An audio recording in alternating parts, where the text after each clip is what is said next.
Hello, everybody. Welcome to another Three Geeks interview. I am joined again by Michelle Danner. It's been a few years since we had you on, and you've done some stuff since then. You've made a couple movies. I cannot wait to talk about the Italians. But how are you doing? I'm doing great. Yeah, like you said, I have been, working a lot, which is great. I'm not complaining. What has been the transition of acting coach to filmmaker? I assume that would really help having that training to be a director. Well, at the core of it, it's my love of storytelling. I love good stories. I love stories that move you, stories that make you laugh.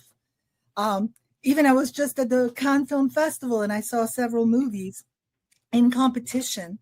And it was really painful because the stories were intense and upsetting. And at one point I said, oh, no, I can't. I have to walk out. But I didn't. And then I was glad that I stayed because it packed a punch. And sometimes you need to be punched, in a good way.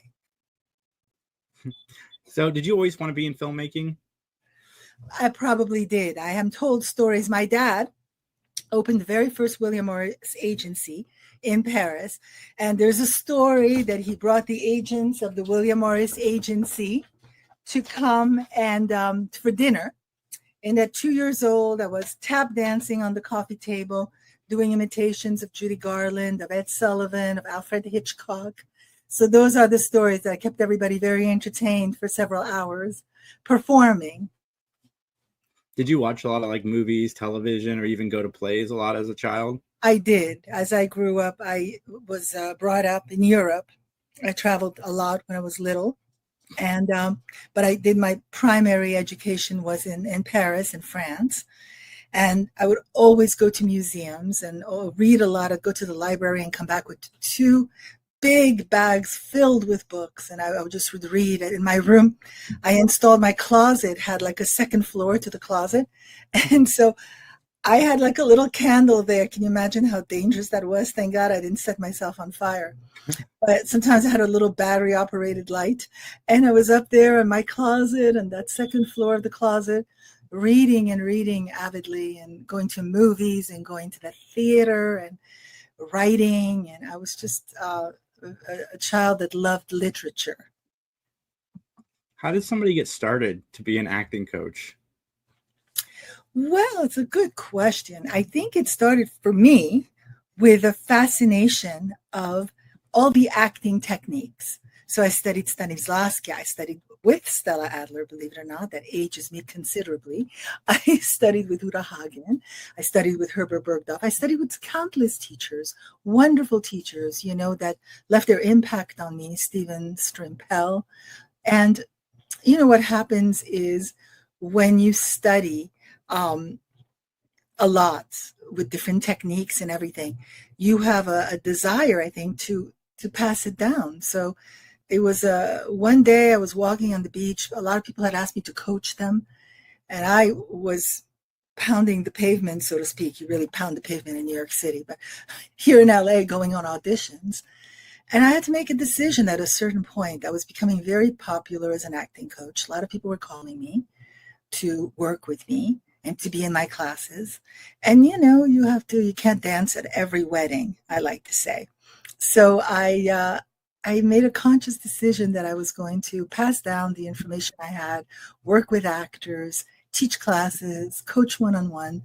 And it's a decision that obviously I never regretted because it's a trade that I learned that served me well.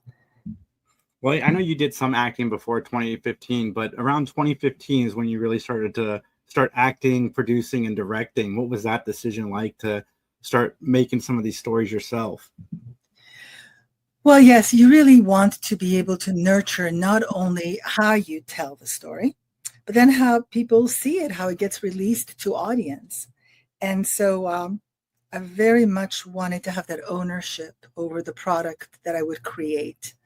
And I started to do that little by little. I started to really understand how to bring the story directly to the people. Well, tell me about the Italians.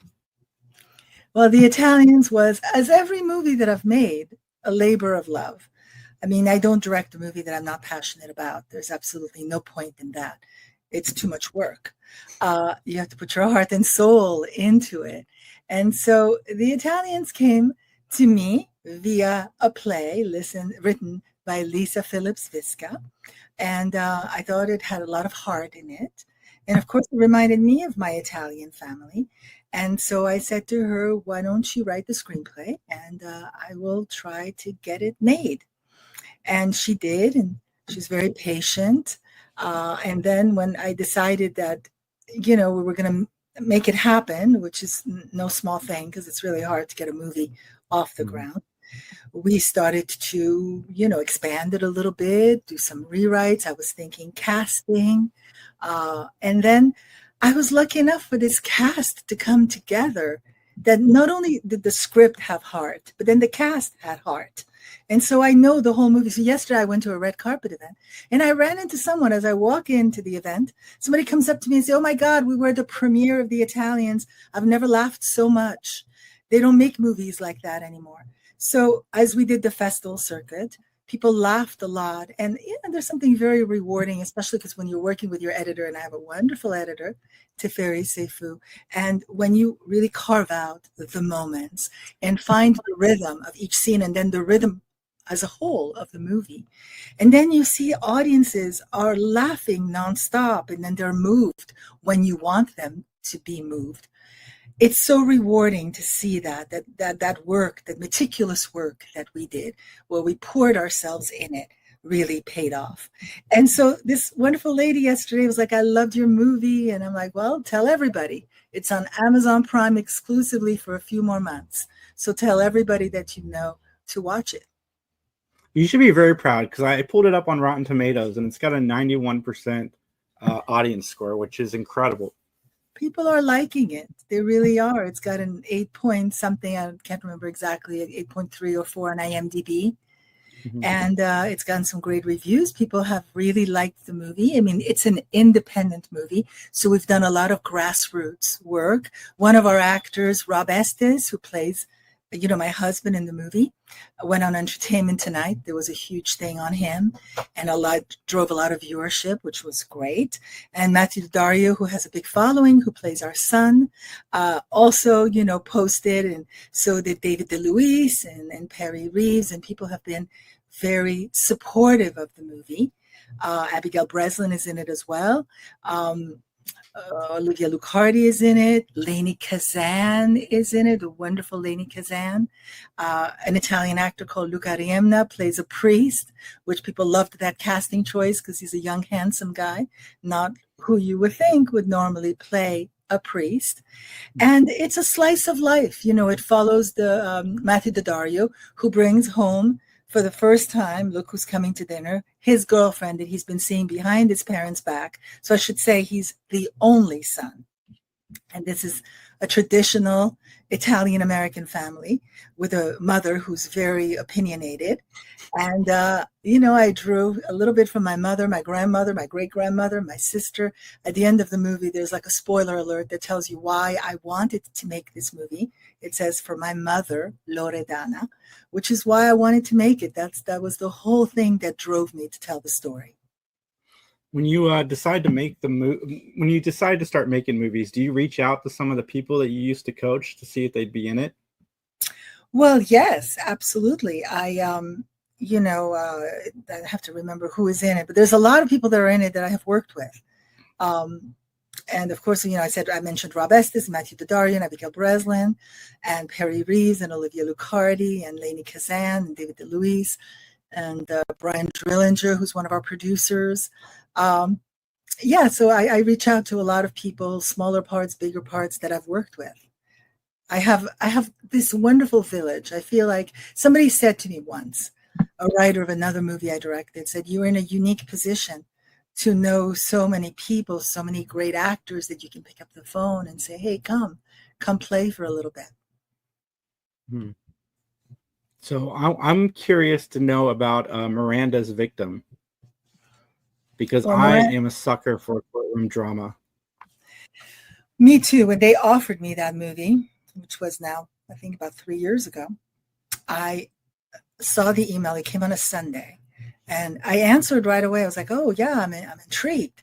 You must know that I'm the queen of watching Datelines in 48 hours and every, murder, mystery, thriller. And so I was very intrigued by the story, and then realized that it had never been told. Now, as a filmmaker, since you're in the business of telling stories, when you find one that has never been told, not through a documentary or a miniseries or a feature film, which is the coming of how the Miranda riots came about. Now, the movie that I directed before Miranda's Victim was called The Runner. And the first scene off the bat, the kid gets arrested. You have the right to remain silent. You have the right to an attorney. And I never questioned ever, where did that come from? And so Miranda's Victim tells the story. One of the reasons why it had never been told, because it was the 60th year anniversary of the woman that the story happened to. And she finally allowed her story to be told. She came forth. So that's the story we're telling, the story of Patricia Weir in March of 1963, where something pivotal happened to her life and everything changed. Wow, and on this cast, this is another one. Like you're really hitting it out of the park with your films. This is another one with an amazing score. Like that's amazing. I'm just super happy for you. Like from acting coach to successful director. Thank you. It was the first, I got a chance to work with Donald Sutherland, which was, pretty extraordinary in itself. I actually have on my desk emails that he wrote to me because I can't even describe the privilege, the honor that it was to work with Donald. Sadly, he worked after that, but this was his last feature film that he did. He was tremendous in it.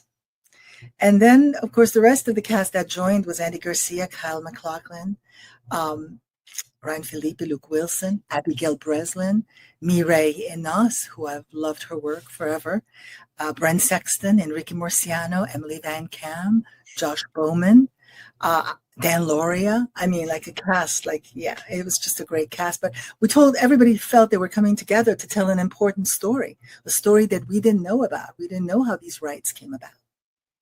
I hadn't even thought about it until just now when you said that. I'm looking forward to watching this. Where is Miranda's Victim? Everywhere, but you can see it on Hulu if you have Hulu. Okay, awesome. I can't wait to check it out. What's next for you? I'm in pre-production for a movie that I'm going to shoot in a few weeks called Starstruck. It's a romantic comedy, and it's got a very nice angle about astrology. And I'm going to work on it with Matthew Daddario, who was in The Italians, Rob Estes. I really like to work with the actors that I've worked with before. And I'd like to form this, theater company on film.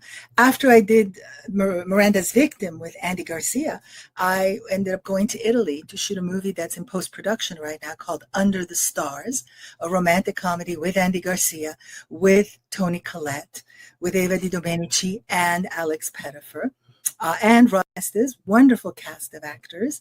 And that movie will come out, probably before the end of the year. That's awesome. Do you have any fun stories from, either your coaching days or from, being on set? Well, I'm sure I have a lot of them. Some I can't tell, though. I mean, there's always, when people ask me this question, the first one that comes is shooting in a church and what happened in that church. And I would just say that I would not be able to go back to that church, not even to pray. But we fixed everything. We fixed it all. I've coached some wonderful people. Some of them are no longer with us, like Vern Troyer. And it was raining. My assistant was sick that day. Nobody told me I was coaching Vern Troyer. So I opened the door and I was like, so surprised. He was like, oh, nobody told you I was coming? I'm like, no. And then I was supposed to coach him for 2 hours. And it turned out that I thought it was only 1 hour. But anyway, we worked it out. And he coached with me again. And fast forward the clock, I did a movie called The Bandit Hound about, dogs robbing, banks with Judd Nelson, with Lou Ferrigno, the original Hulk. And there's a scene, and I asked Vern to be in it, Vern Troyer. And there's a hilarious scene in it where Lou Ferrigno and Vern Troyer get into a fight. So you can only imagine the Hulk in mini-me.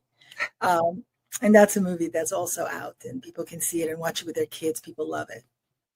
I can't wait to check that out. I met Vern Troyer and Lou Ferrigno a while back. They're both super nice. Yes. Tragedy, what happened to Vern. But so where can everybody find the Italians again? Exclusively right now. It's on Amazon Prime until the end of the summer. Okay, and where can everybody find you online, Michelle? Michelle Danner Acting Studio, michelledanner.com. The Los Angeles Acting Conservatory is the conservatory program where students come, with well-rounded programs, and they come from all over the world to study with us. All right, everybody, like, comment, subscribe. Go check out the Italians. I will share the links and put everything down below for you, and have a great night.